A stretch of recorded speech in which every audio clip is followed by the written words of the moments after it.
أعوذ بالله من الشيطان الرجيم. بسم الله الرحمن الرحيم. وأوحي إلى نوح أنه لن يؤمن من قومك إلا من قد آمن فلا تبتئس بما كانوا يفعلون. واصنع الفلك بأعيننا ووحينا ولا تخاطبني في الذين ظلموا إنهم مغرقون.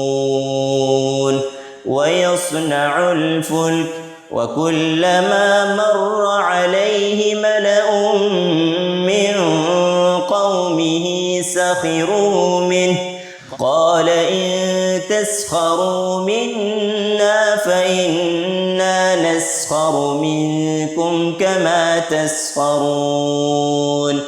فسوف تعلمون من يأتيه عذاب يخزيه ويحل عليه عذاب مقيم.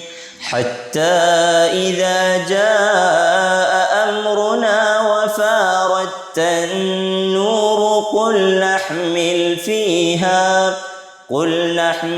فيها من كل زوجين اثنين وأهلك إلا من سبق عليه القول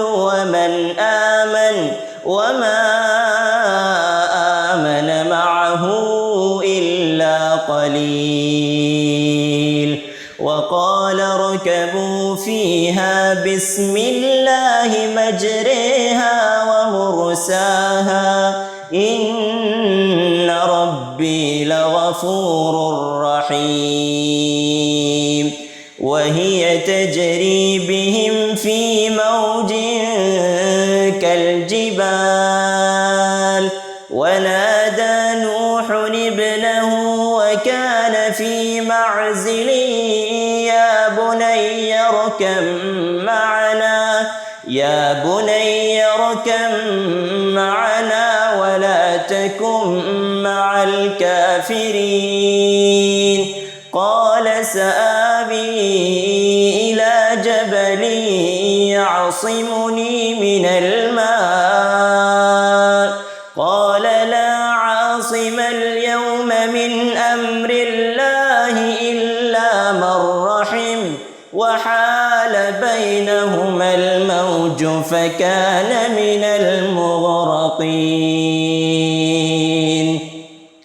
وقيل يا أرض ابلعي ماءك ويا سماء أقلعي وغيض الماء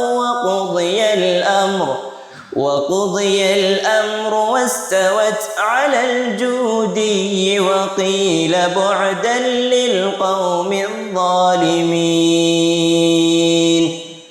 ونادى نوح ربه فقال رب إن ابني من أهلي وإن وعدك الحق وأنت أحكم الحاكمين. قال يا نوح إنه ليس من أهلك إنه عمل غير صالح فلا تسألني ما ليس لك به علم إني أعظك أن تكون من الجاهلين. قال رب إني أعوذ بك أن أسألك ما ليس لي به علم وإلا تغفر لي وترحمني أكن من الخاسرين. قيل يا نوح اهبط بسلام منا وبركات